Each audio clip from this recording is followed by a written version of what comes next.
Buenas tardes. Buenas tardes. Carlos, quiero que lo leas. Está bien. Dámelo y esta noche le echaré un vistazo. Gracias, Mike. De nada.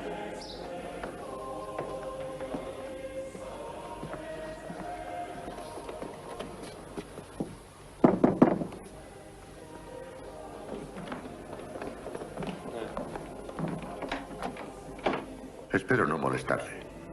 ¿Puedo pasar? Sí.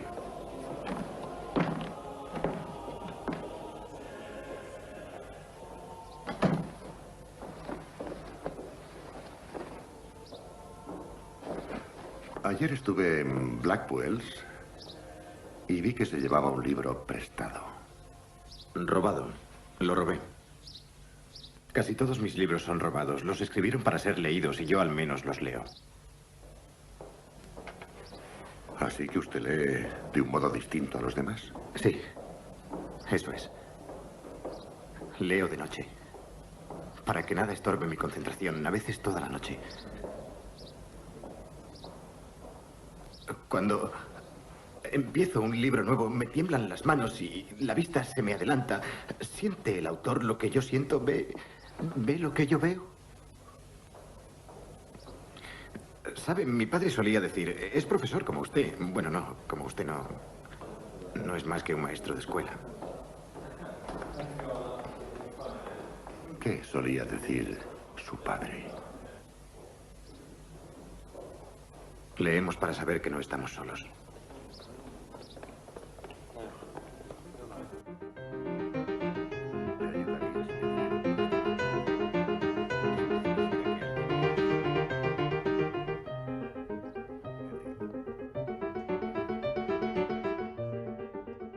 Bueno, bienvenidos a un nuevo programa de Meramente Ocio. Estamos una vez más acá, después de una larga ausencia, ¿no? Y ahora tenemos un invitado especial, hemos traído un profesor, amigo, Fernando Bermúdez. ¿Cómo estás, Fer? Muy bien, hola chicos, ¿cómo les va? Bueno, muy contento de que me hayan invitado, felicitarlos por el programa, realmente lo sigo, lo escucho, así que está muy bien y promoverlo, que lo sigan haciendo. Bueno, muchas gracias por venir, Fer. Fernando es abogado, doctor en Filosofía del Derecho. Filosofía del Derecho. Y un gran amante de la lectura, de la literatura, de los clásicos, gran difusor de los grandes libros, y ese es justamente el tema para el que te habíamos invitado a charlar un poquito. Está bueno, está bueno. Y Fernando nos propuso la lectura de un ensayo de Chesterton, que era La ficción como alimento, ¿no? Y así ya como para entrar en tema, así sin mucha más, Chesterton empieza diciendo, la ficción es una necesidad. Entonces, uno se queda, ¿no? Como le hace ruido que sea lo contrario al modo en que se suele entender la literatura, las historias, la narrativa hoy, ¿no? Que es más como ese espacio que es para una vez que se ha dejado lo importante, ¿no? Claro. Es decir, una vez que se ha dejado de trabajar, de estudiar, de producir, bueno, tenemos estos entretenimientos, claro, que son esos recreativos o entretenimiento para luego volver a lo importante, ¿no? Exactamente. Pero Chesterton dice, no, en realidad la ficción es una necesidad. Es decir, no podríamos vivir sin eso que parece un plus. En realidad no es un plus, sino que es otro ámbito quizás más importante o tan importante como el del trabajo, el de la supervivencia, etc.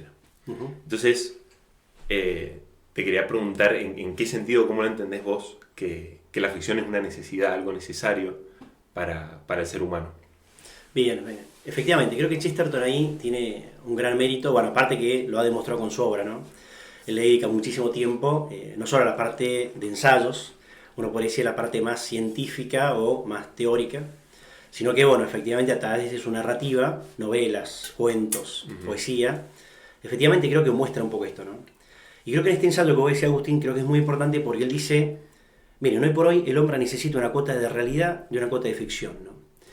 Para ser hombre, incluso él va mucho más allá, él dice, no es solamente una cuestión necesaria, sino que parte de mi humanidad o parte de mi humanidad está definida en esto, ¿no? Con lo cual uno inmediatamente cuando lo lee, le llama la atención y decir, pero che, ¿cómo? ¿Dejo de ser hombre si no tengo ficción y realidad? Entonces creo que es muy interesante porque, para analizar el por qué, ¿no? Y creo que vos dijiste muy bien, es decir, creo que, por supuesto que la literatura y el arte es un legítimo pasatiempo, un legítimo divertimento, ¿no? Pero claro, creo que Chesterton da un paso más y dice la importancia que tiene para ser hombre y para lo que implica ser hombre, ¿no? Entonces creo que ahí es interesante verlo desde ese punto de vista. Primera cuestión creo que es fundamental, creo que Chesterton nos interpela ahí para decir, che, no es solo un pasatiempo, no es un mero divertimento. Hay un autor que dice, es como si fuera un prendedor que yo me ponga a veces, de vez en cuando, ¿no? Por supuesto que sí, normalmente en los marcos de ocio uno recurre a este tipo de literatura o a este tipo de ámbitos de lectura porque me elevan el alma, etc. Y me hacen pensar, me interpelan. Pero claro, ahí creo que es un poquito más, ¿no? Y ahí me parece que Chesterton acierta en el sentido de qué papel va a tener la imaginación o lo que promueve la ficción en el hombre. Entonces creo que ahí es muy interesante porque, claro, él dice, hay partes que me acercan a la realidad, o ciencias o disciplinas que me acercan a la realidad o me ayudan a comprenderla mejor, ¿no? Que yo ahí un poco lo vinculo con la universidad. En la universidad yo tengo un aparato disciplinar muy fuerte, ¿no? Por ejemplo, filosofía, medicina, ingeniería, derecho, que son justamente un fragmento de la realidad que tiendo a lo universal y que me permite comprender mejor ese aspecto de la realidad que estoy estudiando. Pero claro, dice Chesterton, eso es insuficiente. ¿Y por qué es insuficiente? Porque claro, yo comprendo parte de esa realidad, pero claro, hay una realidad que todavía no veo, hay una realidad que todavía no percibo, pero que está y es parte, y yo necesito anticiparme a esa realidad. Entonces creo que ahí viene parte de la literatura, parte de la ficción, o de la imaginación, o de la fantasía, que es que me anticipa ese mundo que no veo, pero que sé que existe. Entonces, claro, al anticiparme, creo que aparece algo muy interesante, que es una cierta ilusión que me permite empezar a ver qué es lo que puedo llegar a ser, y mucho más todavía, qué es lo que debo ser en mi vida. Entonces creo que ahí viene algo muy interesante de la literatura, que es que me va interpelando en aquellas cosas que yo necesito como hombre. Por eso, muchas veces la literatura me obliga o me interpela a dar pasos. Entonces a veces no sé si estoy dispuesto a dar esos pasos, ¿no? Entonces yo creo que ahí es muy interesante lo que plantea Chesterton, por eso creo que es interesante decir, me permite llegar acá, mientras tanto voy viendo la realidad, pero me interpela en esto, ¿no? Y creo que eso es muy importante, porque creo que aparece algo también interesante en Chesterton, que es el tema de la ilusión, ¿no? ¿Qué es una persona ilusionada? Y aquella persona que tiene tensada hacia adelante una expectativa de algo que quiere, o que sabe, o que espera, digamos, pero que todavía no ve. Y esa necesidad creo que es muy buena para el hombre, ¿no? Incluso hay una parte de ese ensayo que él dice, si el hombre no tiene semejante sueño despierto durante el día, no es hombre. Entonces, claro, ¿cómo decir? Tengo que soñar durante el día, un sueño despierto durante el día, y sí, porque tengo que tener ese anhelo, esa expectativa de alcanzar esto. Que insisto, todavía no lo veo, todavía no lo consigo, pero lo tengo, ¿no? O lo podría tener. Y de cuestiones básicas, por ejemplo, quiero ser abogado y me gustaría, me imagino siéndome abogado en un litigio, en un juicio, defendiendo a una persona, o si estoy estudiando medicina, ya viendo una operación, una cirugía. Entonces creo que esa ilusión creo que es muy interesante para lo que lo necesitamos como hombres, ¿no?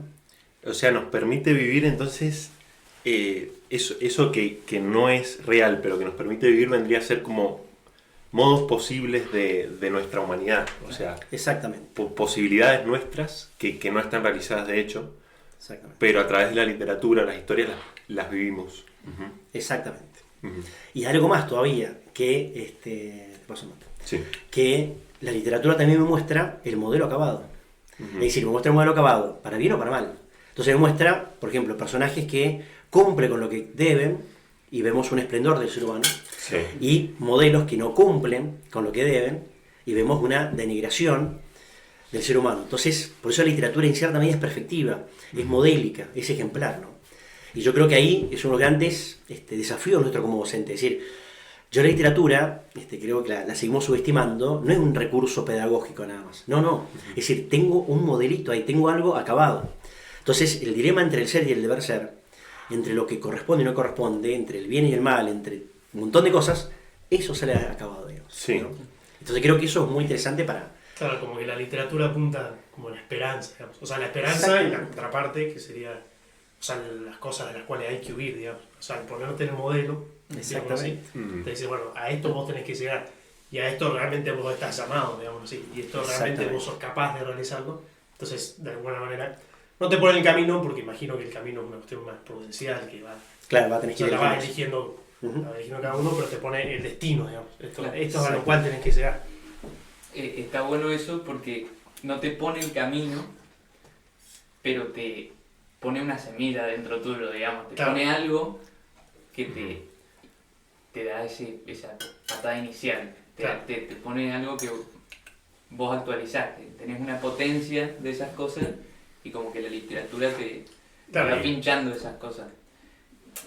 Yo pensaba también algo que estaba en el texto que decía como... claro, yo soy un hombre de dogmas, dice, yo creo en dogmas o en lógica. Y claro, como que esto se relaciona también con la cosmovisión. Como que la literatura de alguna forma te ordena, te hace que uno forme un hilo conductor con el que leer la realidad, digamos, de alguna forma. Sí. Esto de cómo te educa, claro, que te dice, bueno, esto es lo bueno, esto es lo que tenés que amar, y esto es lo malo, en personajes, en situaciones. Sí, pero ahí lo que te iba a preguntar, Fer, es por qué, o sea, entonces, ¿cuál sería lo distintivo con, es decir, si nos muestra el deber ser y nos muestra aquello que tenemos en lo que tenemos que gozarnos y aquello en lo que tenemos que dolernos, ¿cuál es el plus que da respecto de la filosofía, de la ciencia, de la ética, de la literatura? Porque no es meramente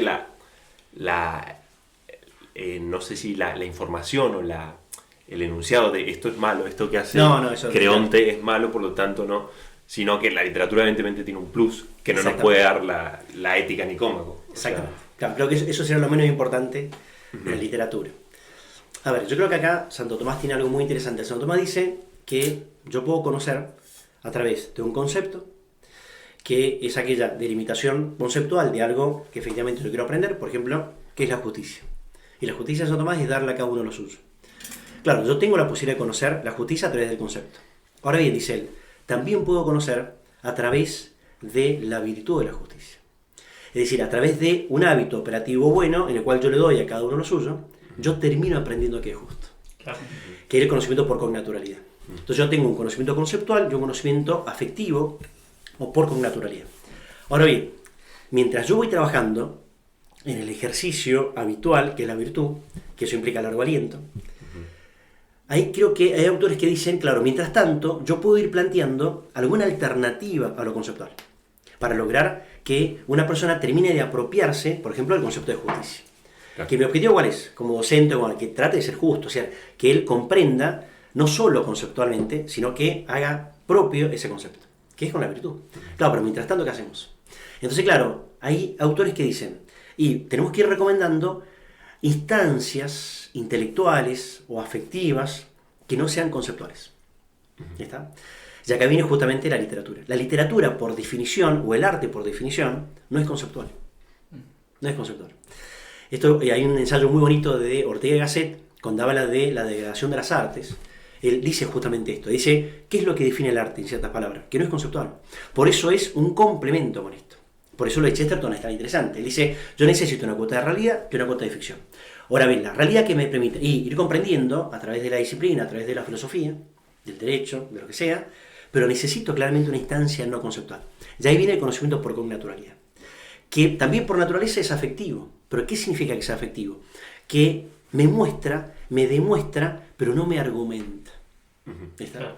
Entonces, claro, ahí viene la gran potencia del arte. El arte tiene un gran desafío para mí. ¿Por qué? Porque, claro, yo estoy buscando a veces una instancia conceptual o de definir algo, delimitarlo. La literatura no me delimita nada. Al contrario, me muestra todo el paisaje. Claro, y tiene el esfuerzo. Digamos, exactamente. Es tenerlo todo. Claro. Exactamente. Y ahí viene el esfuerzo mío de ir comprendiendo o poniendo a prueba esto, lo conceptual, en cada uno de los personajes, en la trama y demás.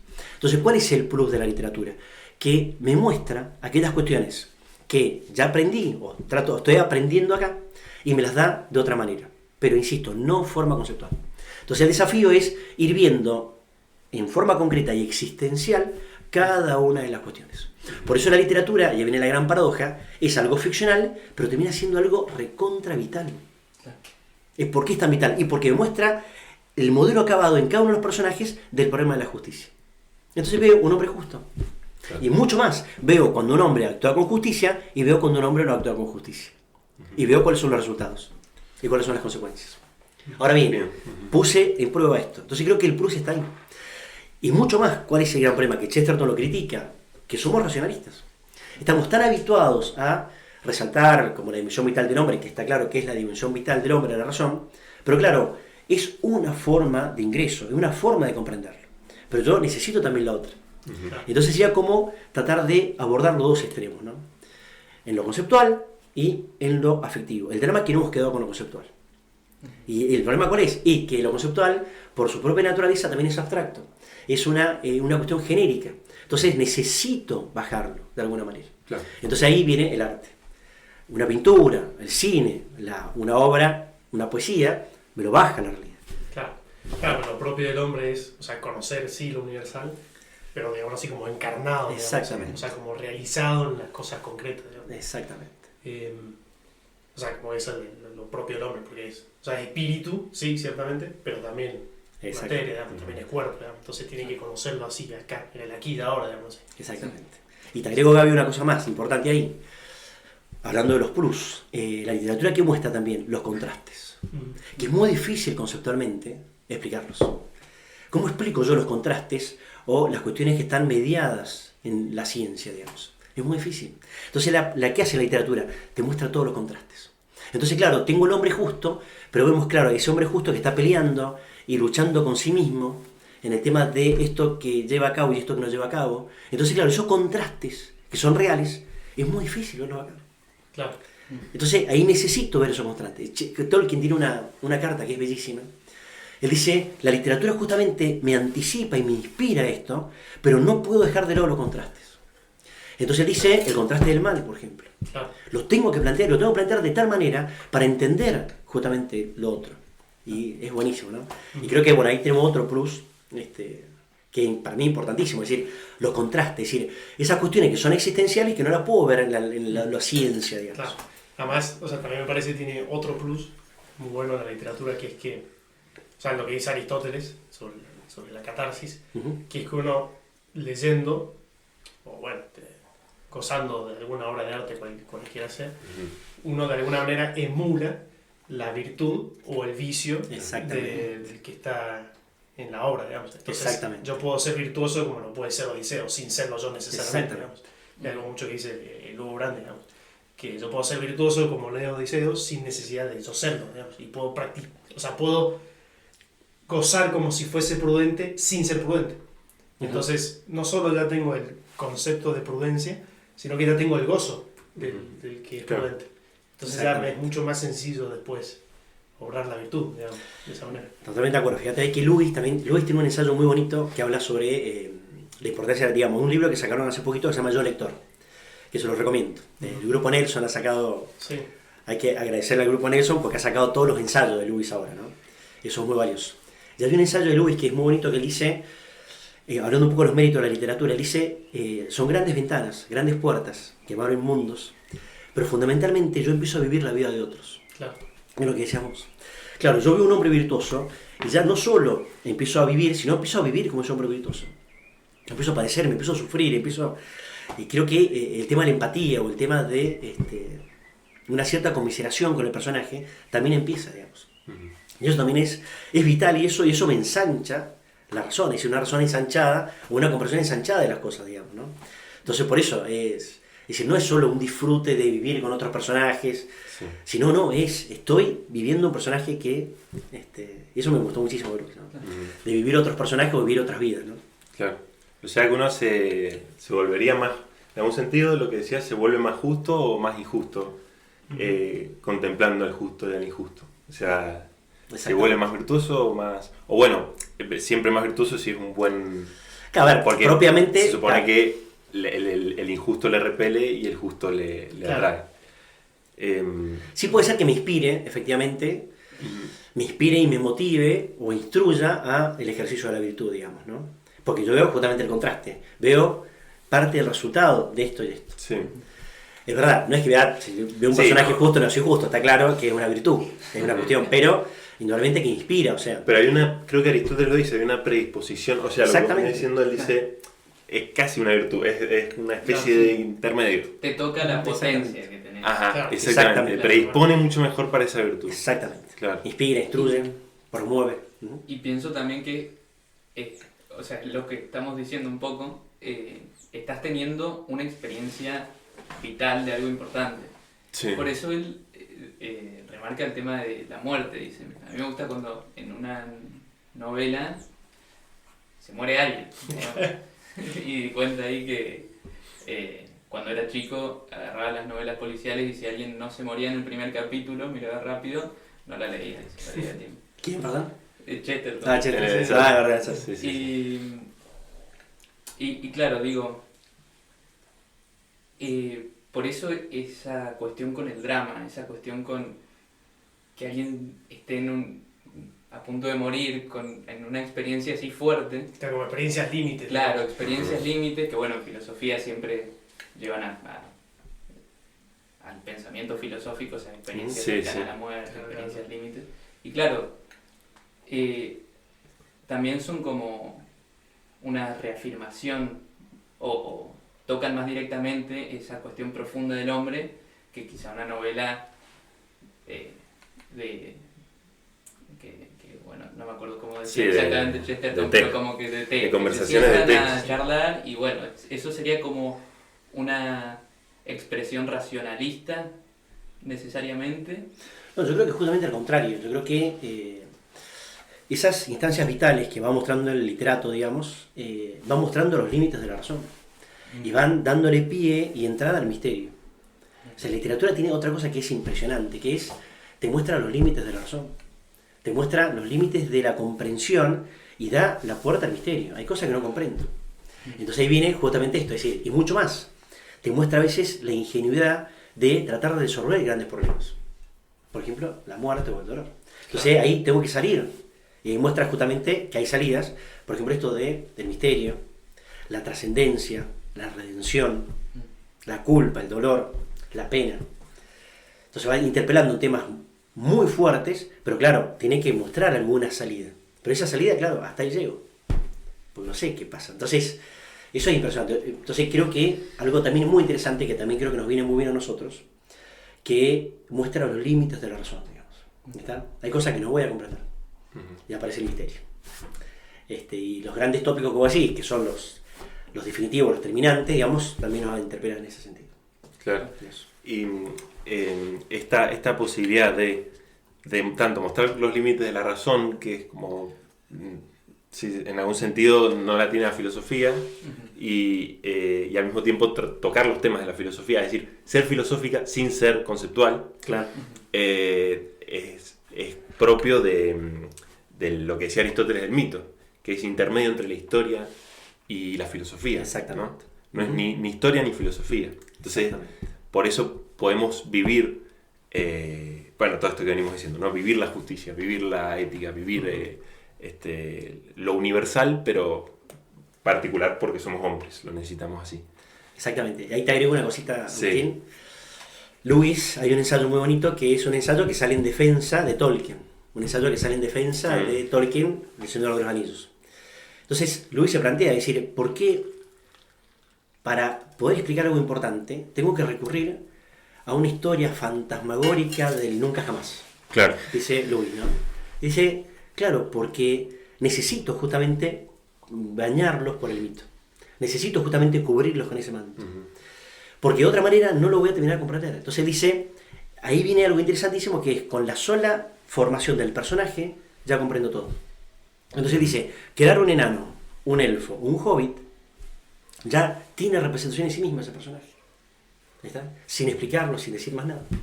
Entonces creo que está buenísimo eso de decir, ¿por qué necesito esto? ¿No? Y él termina diciendo, en la parte que es re bonita, él dice, por eso el niño termina comiendo el jamón, pensando que lo casó con su arco, y lo mató él. Entonces le dice, lo come de otra manera, que de otra manera no lo comería con esa instancia, con ese sentido. Claro. Porque él pensó que lo casó, lo mató, todo. Que un poco lo que estimula la literatura, ¿no? O sea, el niño que leyó sobre la casa y cuando va al jamón. Claro, sí, exactamente. sí, sí. ¿No? Y Chesterton dice, como algo que es todavía más que todo lo que venimos diciendo de la literatura, dice, yo cuando leí Pickwick, que es esta novela de Dickens, ¿no? Sí que, Yo la leí una vez, dice, muchos la han leído 500, 500 veces, pero a mí me bastó con una vez y dice, y es una de esas novelas, que parece que no son todas, ¿no? Es como que hay un canon, ¿no? De aquellos que han conseguido que sean novelas que no acaban. Es decir, que no acaban en la última página. ¿Por qué? Dice, porque yo cuando leí Pickwick me quedé dentro de Pickwick. O sea, yo desde que leí Pickwick vivo en Pickwick. Entonces me hizo acordar al Quijote, ¿no? O a la historia sin fin. ¿No? Como aquellos que se quedaron encerrados dentro de una historia, pero no en un sentido negativo que también un poco en el caso del Quijote es así, ¿no? Que se vuelve loco, sino como vivir en esa, quedarse viviendo en esa novela, como vivir en una nueva clave o ver la realidad a través de un nuevo prisma, ¿no? ¿Qué significa para vos, o cómo lo ves esto de quedarse dentro de una novela? Porque te he escuchado decir como, yo tengo tales libros en la mesa de luz desde hace años y cada tanto los vuelvo a agarrar y vuelvo a ellos como si no los hubiera leído, es decir, no acaban. Claro. Siento que vos lo has vivido esto, ¿cómo lo ves sí. o lo pensás?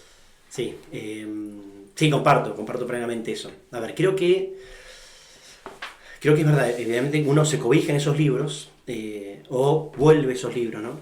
Pero no como un sentido de escapatoria de la realidad, sino como efectivamente cobijarme para afrontar lo que sigo viviendo, lo que sigo realizando en la vida, ¿no? Y esto parece que es muy significativo. Hay otra novela que a mí me gusta mucho particularmente, que es David Copperfield, de Dickens, que es un poco su autobiografía, su vida, que él dice, claro, es la vida de él, desde muy chiquito hasta grande, y con un montón de problemas, ¿no? Dickens es una novela de gran aliento, es su suma, digamos.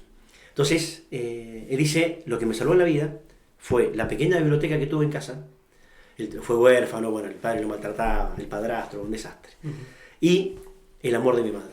Es decir, la madre lo tuvo hasta los 7 años, ¿no? Entonces él dice, lo que me salvó la vida fue el amor de mi madre durante esos 7 años y la pequeña biblioteca.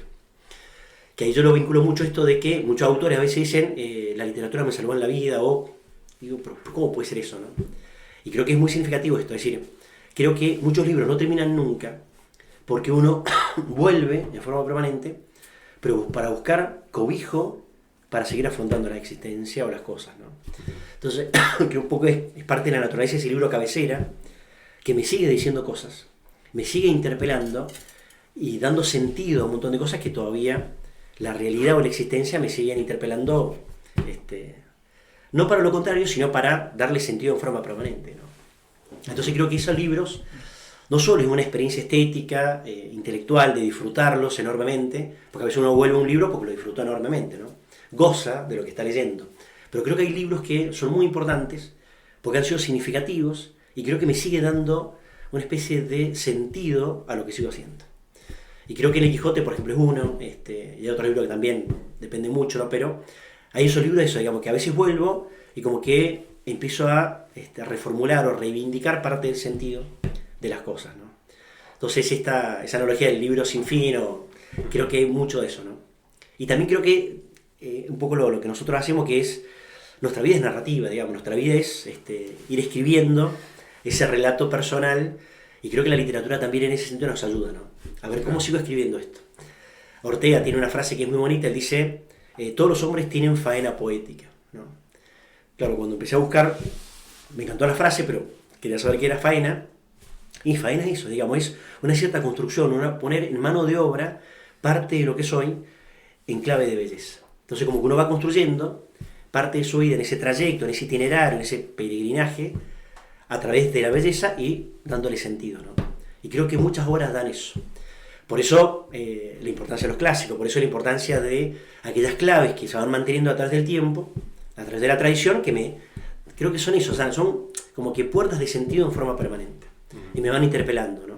insisto, más allá del goce estético, que hay obras que uno recurre o vuelve, Claro. porque lo disfrutaron enormemente, y uno lo sigue disfrutando, ¿no? Pero otras obras creo que hacen eso, es decir, vuelvo, pero insisto, no como escapatoria, sino como refugio, como auxilio, para recuperar fuerzas, o para volver a tener sentido a lo que viene, ¿no? Personalmente me ha pasado eso con algunas obras, insisto, más allá del gozo, más allá de la experiencia Claro. estética, creo que han sido muy significativos. Por ejemplo, el caso de el Club de los Papeles Póstumos de Penguin, fue la primera obra de Dickens. Esa obra es impresionante, pero fíjate con la sencillez de la obra. Ahí, a partir de ese libro, uno entiende, por ejemplo, por qué Chesterton escribió El Club de los Negocios Raros, se inspira en ese libro, y La Taberna Errante. Esos dos libros que escribe Chesterton se inspiran con este libro de Dickens, ¿no? Es la historia de 4 hombres, que era el Club Penguin, que deciden, en una reunión de asamblea del club, recorrer Inglaterra y dejando anotaciones en un cuaderno de las experiencias de Inglaterra. Entonces, fíjate vos, es la historia de 4 hombres que a través del diálogo, la conversación, en cada espacio temporal de Inglaterra, se van interpelando sobre las cosas más importantes de la vida. Es una belleza el libro. Y ahí empecé a entender la importancia del diálogo, la importancia del encuentro, la importancia de recorrer. Entonces también la analogía de esto de la literatura como recorrido, la literatura como itinerario del hombre, y esto de dialogar y charlar las cosas, ¿no? Entonces, claro, en cada taberna que iban parando, por supuesto habían cuestiones domésticas menores, o sea, se peleaba con el conserje, se peleaba con esto, o sea, pero claro, discutían las grandes cosas de la vida, digamos, ¿no? La patria, las mujeres, el matrimonio, el tema de la justicia, o sea, los grandes tópicos del hombre lo discutían a través de eso, ¿no? Entonces dice, claro, dice, yo nunca salí de ahí, y fíjate vos, ¿qué hacía Chesterton? Se juntaban en los pubs con sus amigos a discutir las grandes cosas de Inglaterra. De tomar cerveza. Nunca salió de Penguin, y es verdad. Claro. Por eso él se autodenominaba dickensiano. Hay un ensayo muy bonito de Chesterton que él dice, todos tenemos que ser dickensianos, ¿no? Y fíjate vos, él dice, por la sencilla razón de que Dickens da alegría. Nada más.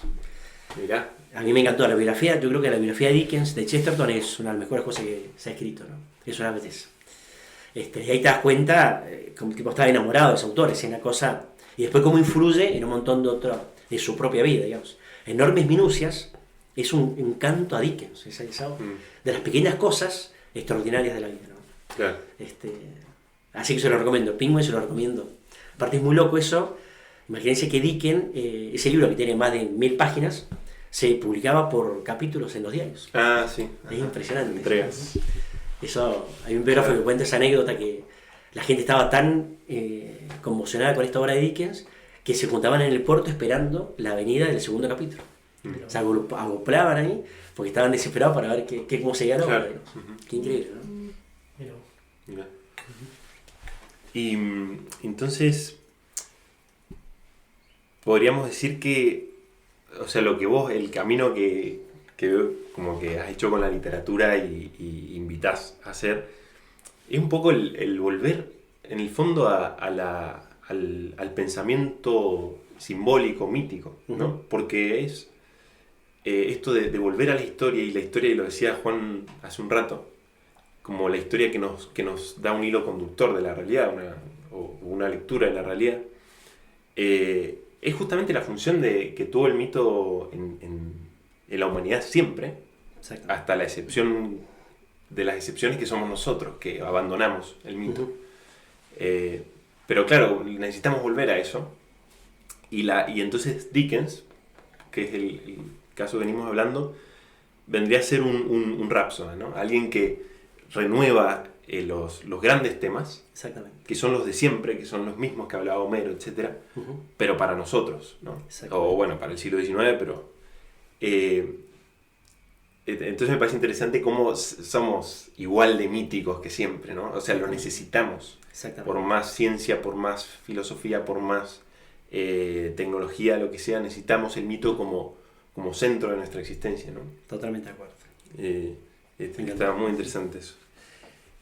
Y se me ocurre una pregunta que yo pensaba en esto que decías vos, Gauss, de que perdimos también eso que se suele decir, los grandes relatos, las grandes narraciones que dan sentido o que envuelven así una sociedad.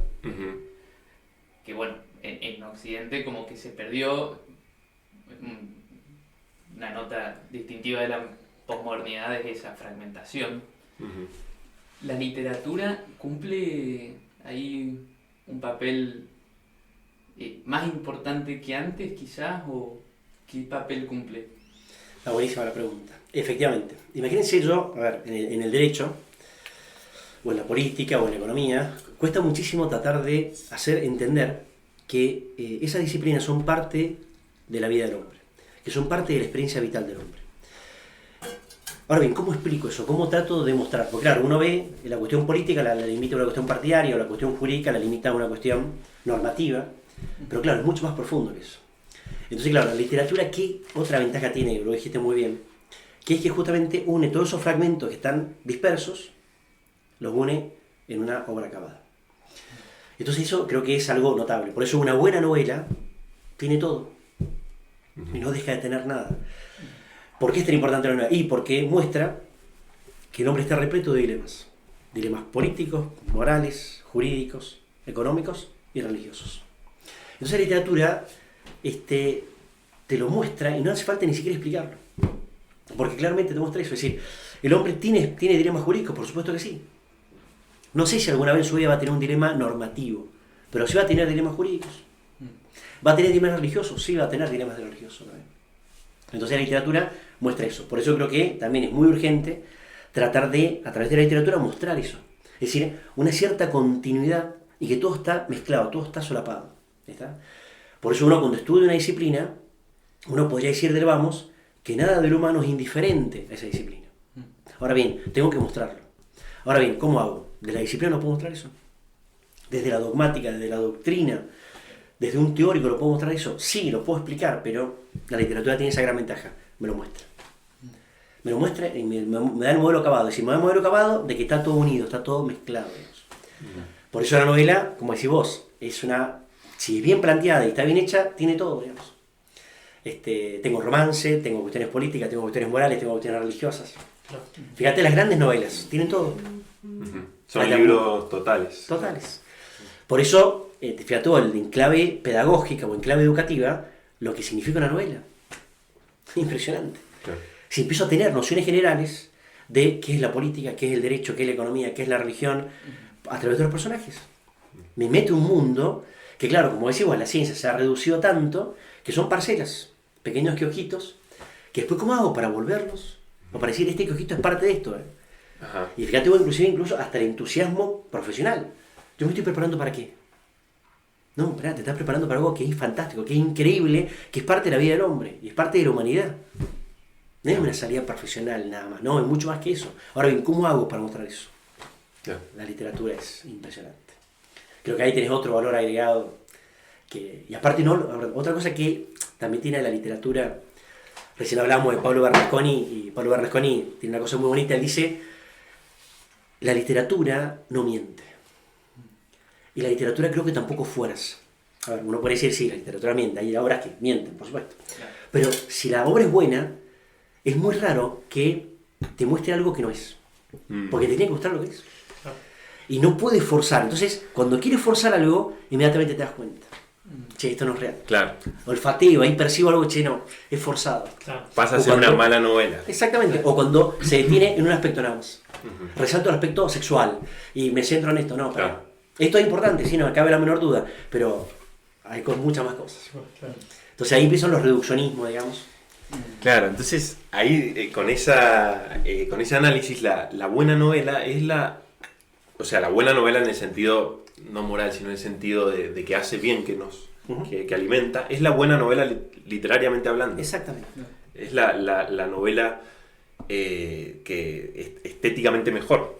No por ser estéticamente mejor nos hace bien, sino que eso es la consecuencia de que hace una buena mímesis, de que hace una buena síntesis de lo que son la realidad de las cosas. Exactamente. Yo creo que ahí sería un criterio para poder evaluarla, digamos.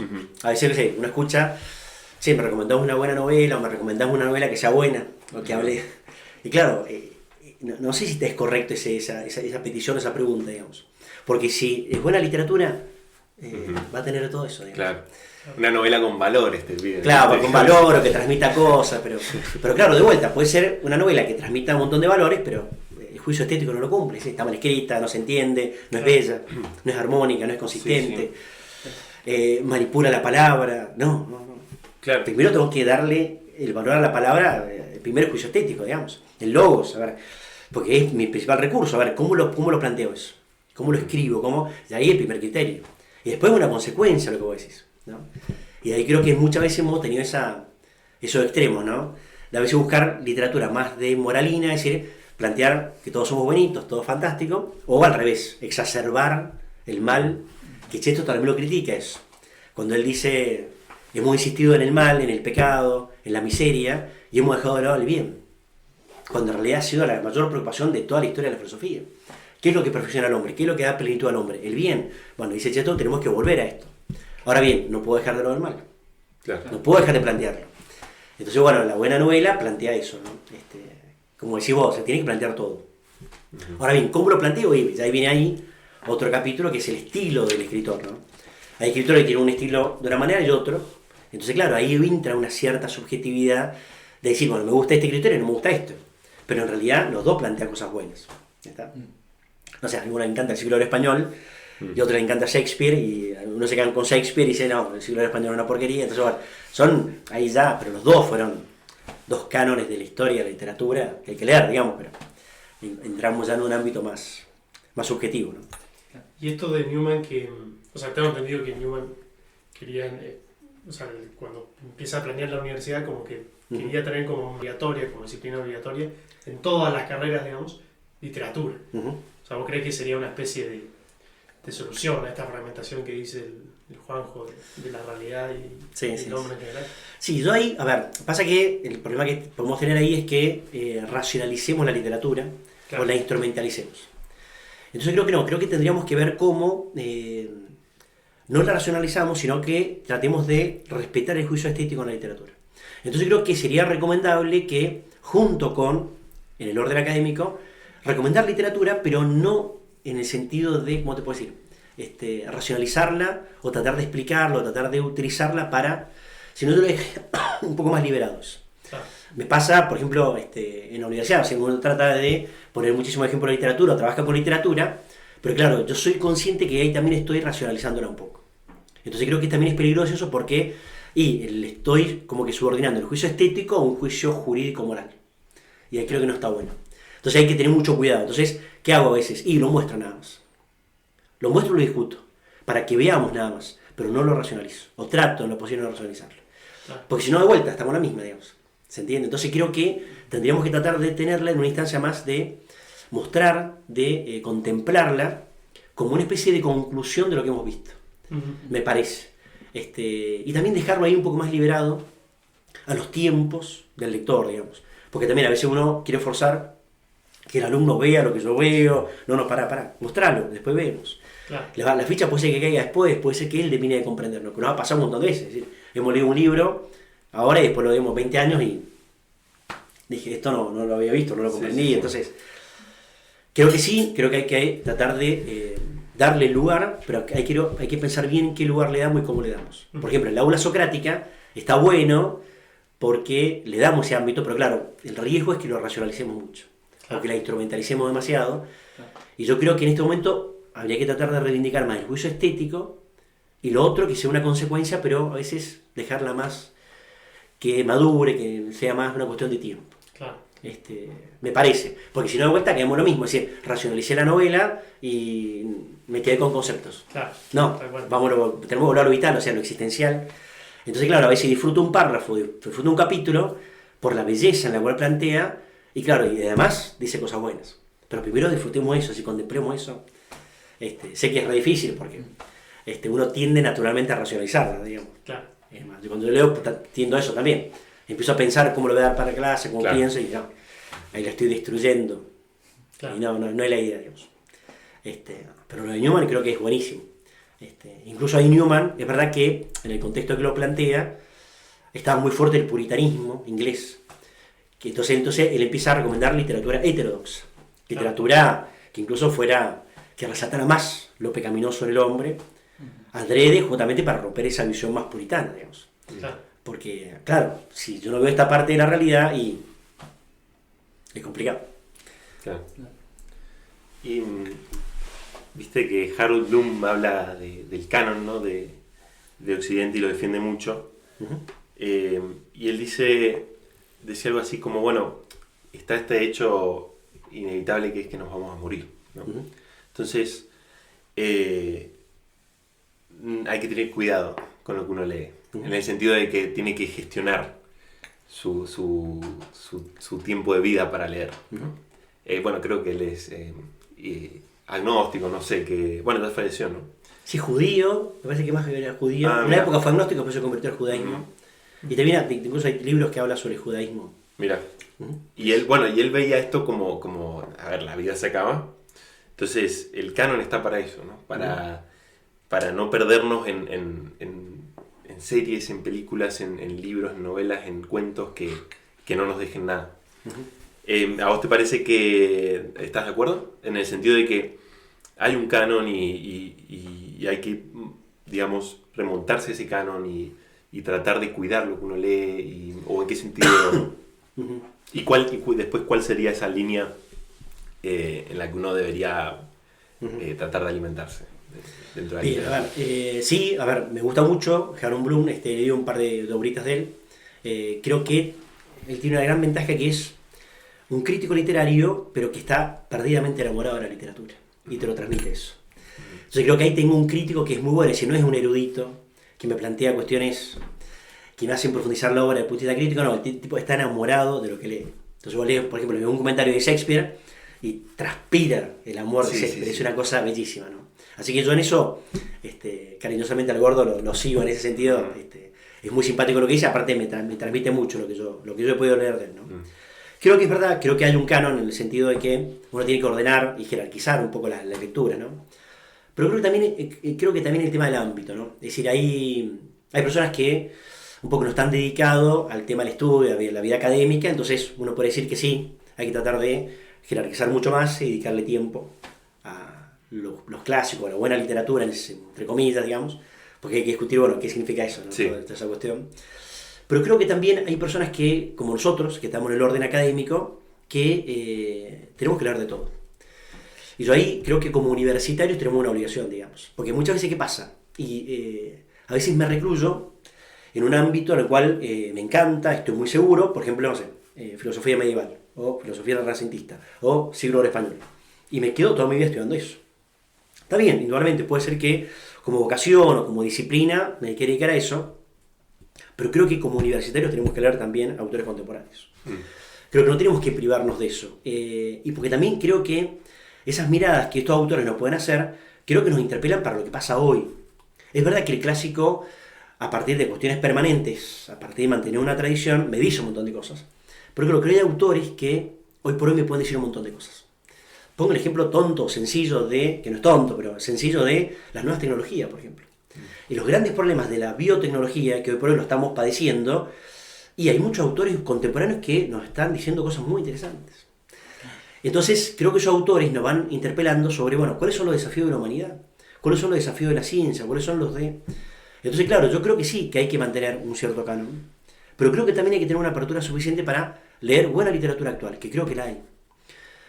Entonces, creo que tenemos que hacer una especie de mellar o tratar de mantener esto, que es muy importante, porque por algo son clásicos, por algo se mantienen, Claro. y tratar de ir mellándolo con buena literatura actual, que la hay. Creo que hay buena literatura, hay buenos autores, incluso autores que han hecho una fantástica síntesis de lo anterior y me dan respuestas o miradas o preguntas respecto a lo que pasa hoy, que son muy interesantes.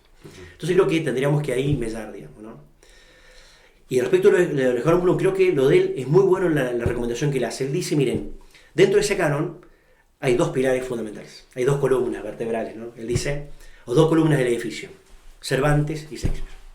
Entonces él dice, hay que empezar por ahí, o esto hay que tenerlo en cuenta. Yo eso lo defiendo a muerte. Yo creo que efectivamente, por nuestra tradición, Cervantes fundamentalmente y Shakespeare, por todo lo que implica, tenemos que leerlos.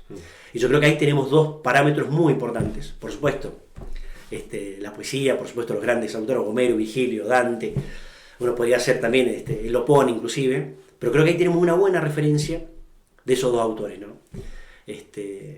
Así que me parece que eso es una referencia. Después hay un montón de autores que ya indudablemente son importantes, Dickens, un montón de autores que uno podría recomendar para tenerlo, pero creo que ese canon me parece que está bueno mantenerlo y aceptarlo, digamos, ¿no? En ese sentido.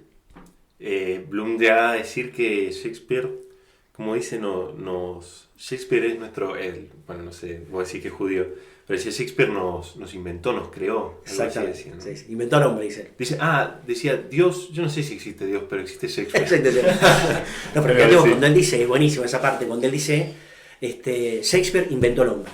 Entonces, acá me inventar al hombre. Y claro, ¿y qué dice? Porque Shakespeare dice primero, dice, no hay autor que comprendió tan bien la naturaleza humana como él. Y él dice una parte que a mí me encanta. Él dice, claro, si uno ve cualquier, no sé, romance, tragedia de Shakespeare, él dice, vemos que ese hombre bueno, en algún momento puede pasar a ser malo. Y ese hombre malo, en algún momento pasa a ser bueno. Entonces esa ambivalencia, ese péndulo del hombre, creo que es real. Y que creo que está buenísimo plantearlo, digamos. Y creo que él logró esa síntesis de romper esa cuestión de decir, esa ingenuidad de mostrar al hombre bueno y que no tiene inclinación, no tiene pecado, no tiene tentación, es decir, o el hombre totalmente pecaminoso, que es una porquería. Creo que él logró esa síntesis, digamos. Y esta cuestión es decir, yo puedo ser muy bueno, pero claro, me puedo convertir en malo. Y puedo ser malo y me puedo convertir en bueno, digamos. Y creo que eso fue una genialidad de él, digamos, que le permitió comprender un montón de cosas, digamos. No entro en la discusión, que también hay toda una discusión respecto a quién fue mejor, Shakespeare o Cervantes. Hay gente que dice no, Cervantes y no Shakespeare. No entro en esa discusión, me parece una tontera. Creo que hay que leer los dos, digamos, creo que son... Y después, bueno, el Quijote creo que es una obra, como el Martín Fierro, creo que son obras que hay que leerla y creo que hay que seguir discutiéndola. Son obras que nos definen y son obras que siguen interpelando respecto de lo que queremos ser como argentinos y como hombres, digamos. Entonces creo que eso es muy importante seguir discutiéndolas, digamos. Y creo que la universidad, creo que ahí tiene un papel fundamental. Porque a veces el hombre no tiene ese tiempo para dedicarle, de casualidad va a tener tiempo para leer el Quijote una vez en su vida. Claro. Entonces la universidad tiene que mantener esos ámbitos de discusión, de reflexión. Entonces, no sé, sería buenísimo tener una cátedra permanente de Cervantes para discutir siempre Cervantes. Digo, porque estos autores son muy importantes, ¿no? Arturo Pérez Reverte tiene una novelita muy interesante que plantea un poco esto, que se llama Hombres Buenos, ¿no? Que cuenta la historia de dos hombres que van a comprar, españoles que van a comprar la enciclopedia francesa, ¿no? Una novela muy simpática, bueno. Tiene que hacer todo un recorrido hasta Francia a comprarla, bueno. Pero claro, en el recorrido de España a Francia, el tema de discusión es el Quijote. Mirá. Entonces, que plantea un poco Arturo Pérez Reverte, que tiene hay un montón de ideas que no comparto, pero esto lo comparto. Él dice, España está como está, ¿por qué hemos dejado de leer el Quijote? Porque no reflexionamos sobre el Quijote. Y yo creo que también hay algo de eso, ¿no? Yo lo traslado un poco a la Argentina, con el Martín Fierro, o con los autores que pensaron la Argentina, ¿no? Y yo creo que ahí tenemos que dedicarle tiempo también a eso, ¿no? Claro. Digo, estos autores que también es decir, a ver, ¿qué nos dice Borges? ¿Qué nos dice Marechal? ¿Qué nos dice Lugones? ¿Qué nos dice Mallea? Porque esos autores pensaron la Argentina. Entonces creo que ahí también hay una deuda nuestra de decir, no solo recurrir por el gozo estético, literario, sino también decir, a ver, un poco lo que pasó con, recién hablamos de Lewis Tolkien, Chesterton, es decir, fíjense, parte de las novelas, el tema es Inglaterra, es lo que le preocupaba.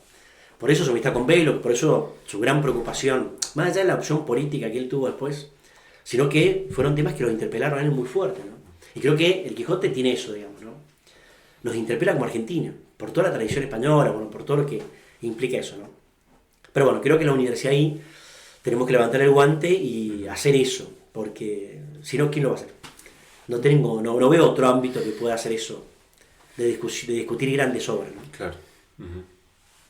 Y así como, bueno, para ir cerrando, no sé si querían hacer un comentario o algo. No. Te quería preguntar, para aquellos que han abandonado la literatura, que incluso yo creo que por ahí los que se supone que estamos ahí en las humanidades y demás también, por ahí la hemos abandonado, por ahí por periodos, pero creo que se da. ¿Qué libros así por ahí, no parte del canon, ¿no? Porque un poco el canon lo conocemos, que nos pueden volver a enamorar de las historias, de la narrativa, de todo esto que hemos hablado? Autores que puedas así recomendar. Es difícil porque, a ver, es mucho de gusto personal, ¿no? Seguro, pero bueno. Hay muchísimo. Igual sirve. A ver, creo que hay algunos autores contemporáneos muy interesantes que creo que nos pueden hacer... Un autor que me parece que tuvo un boom en su momento, que es Ruiz Zafón, español, no sé si lo han visto, que tiene una tetralogía que se llama El cementerio de los libros olvidados. Es una tetralogía que lamentablemente murió muy joven, este hombre, que el primer libro se llama La sombra del viento. Es una historia que se narra un poco en Barcelona, todo lo que es la Rambla de Barcelona, es muy bonita como el tema de lo gráfico de la novela, ¿no? Y creo que la tesis de Lisa, esa tetralogía es muy linda porque él plantea, es un elogio al libro, digamos, y a la lectura, porque plantea una especie de, voy a spoilear un poquito, que es que hay un lugar, que es justamente el cementerio de los libros olvidados, que es cuando aquellos libros que ya no tienen dueño, aquellos libros que ya nadie lee, terminan ahí. Entonces, cuenta la historia de un padre, Daniel Sampere, que tienen que justamente, que le muestra la librería, porque yo tenía en la librería, le muestra el cementerio, entonces él dice, nuestra función es que estos libros vuelvan a tener dueño. Pero claro, él dice, los libros en realidad no tienen dueño, sino que están para todos, ¿no? Entonces ahí empieza a hacer toda una reivindicación de la lectura y todo lo que significa, y fundamentalmente a través de la metáfora, ¿no? La sombra del viento, bueno, está repleto de metáforas, muy bonito. Así que, bueno, creo que ese autor es muy interesante para... Esa tetralogía yo la pude leer en la pandemia, y la disfruté enormemente. Así que se la recomiendo esa, ¿no? Pues más allá del canon, que también recomendamos al principio, ¿no? Después hay otro autor que particularmente me gusta mucho, y que lo sigo, y trato de leer todo lo que escribe, que es un inglés que se llama Ian McEwan.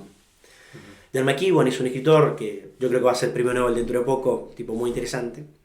Él escribe de todo, pero creo que él tiene el gran mérito de mostrar o resaltar aquello que veníamos hablando, que es mostrar cómo todo está vinculado con todo. Entonces, por ejemplo, tengo novelas que plantean problemas religiosos, tengo novelas que plantean problemas de carácter moral, problemas de carácter político. Entonces creo que ese tipo de autores son muy importantes. Recomiendo uno de él, que es muy bonito, que se llama La ley del menor. Otro que recomiendo que es Cáscara de nuez, Los perros negros. Cáscara de nuez, por ejemplo, que es un pequeño tratadito de filosofía, que es la historia contada en primera persona, de una persona que está en el vientre materno, una persona por nacer, que está percibiendo, voy a spoilear, perdón, el homicidio de su padre, tramado por su madre. Entonces es una genialidad, o sea, imagínate, es una historia contada por el bebé, en primera persona, con todos los anhelos de vivir y de querer existir. Entonces, por ejemplo, empieza la novela diciendo, me encuentro en un pequeño habitáculo, no sé quién soy, pero mi objetivo es ser, y ser con mayúscula, en la novela. Significa todo, empieza un pequeño tratadito de filosofía, de antropología, ¿no? Y ahí empieza a narrar todo, claro, entonces empieza a ver cosas como niño, porque no las conoce, y empieza a mostrar la naturaleza humana, digamos.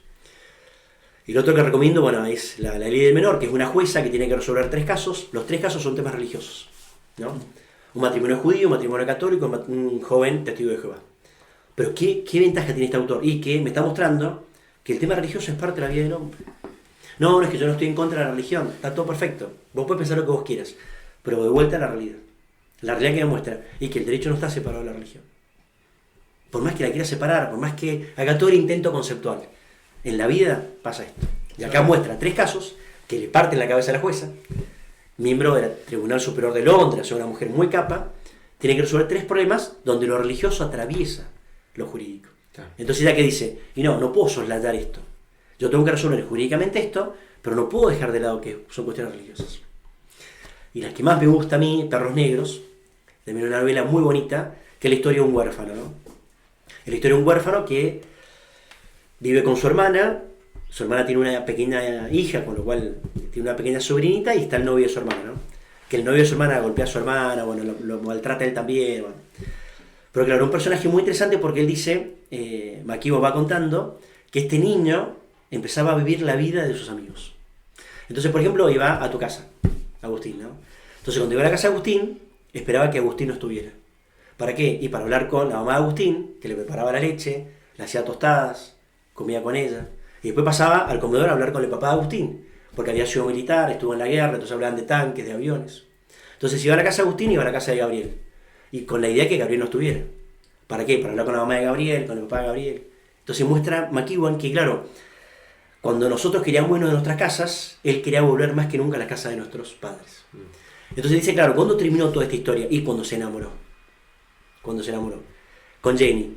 Entonces él dice, ahí la vida le volvió en sí y cobré vida para siempre.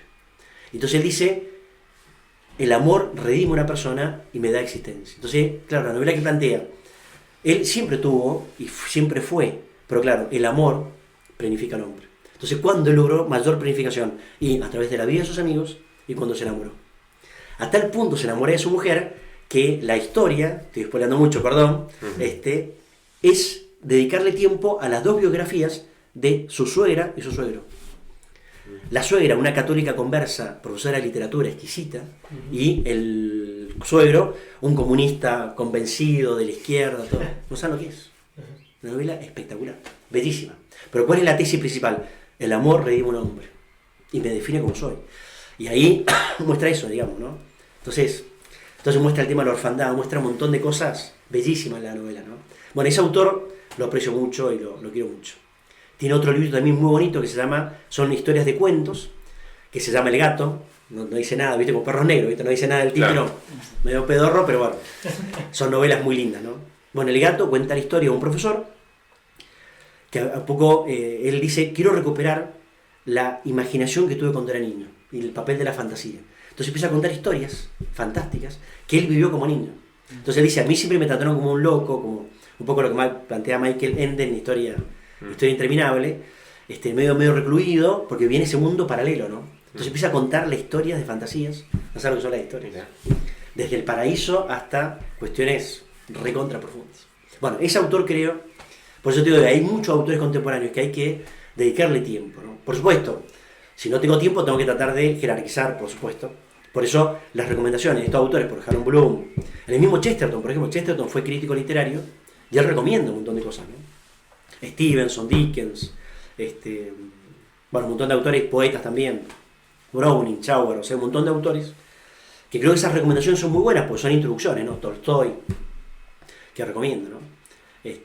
Pero bueno, ya son más cuestiones más subjetivas, pero creo que hoy por hoy, sí, Ruiz Zafón creo que es un autor que hay que leerlo, son novelas muy profundas, muy bien hechas, un detalle de Ruiz Zafón, todos, imagínate, todas las productoras como locos querían comprar los derechos para hacer la serie, porque sinceramente es una obra impresionante, y él dijo, no la voy a prostituir, no la voy a vender, nada. Así que fallece y la familia mantuvo la voluntad, digamos, de él. Así que todos como locos, porque vos la leo y decir, esto tiene que ir al cine, por favor, porque sería una genialidad, y no. Quizá hizo bien, claro. ¿No? Y han sacado un montón de reediciones, bueno. Y después también hay otros autores que a veces no le dedicamos tiempo. Por ejemplo, un autor que me gusta mucho es Bradbury, creo que Bradbury hay que leerlo. Uno a veces se queda con Crónicas Marcianas, pero tiene un montón de... Por ejemplo, ahora las poesías están re bonitas, hay que leerlas. Michael Ende, por ejemplo. Momo, Historia sin fin, es decir, esos libros que no sé por qué no se leen. Momo yo creo que sería una lectura obligatoria para el colegio primario, digamos, para la primaria. Lo que estimula, como promueve la fantasía, esos libros son bellísimos, ¿no? Pero bueno, parte de eso. Bueno, bien. Ahí tenemos una larga lista para, o para tener ahí. Para seguir o empezar. Si no. Mirá, exactamente. Tremendo. Bueno, Fer, muchísimas gracias. No, gracias a ustedes. Impresionante, así que los felicito por el programa, hay que seguir. Sí. Sigan haciendo esto. Y ya te vamos a volver a invitar. Esto es promover cultura, instalar cultura, así que los felicito. Bueno, muchas gracias. Gracias por venir y por la dedicación, todo, por el tiempo. No, al contrario, un gusto. Gracias a ustedes. Dale. Bueno, eso es todo por hoy. Y ya nos estaremos viendo en un próximo programa de Meramente Ocio. Así que bueno, muchas gracias por escucharnos hasta acá y eso.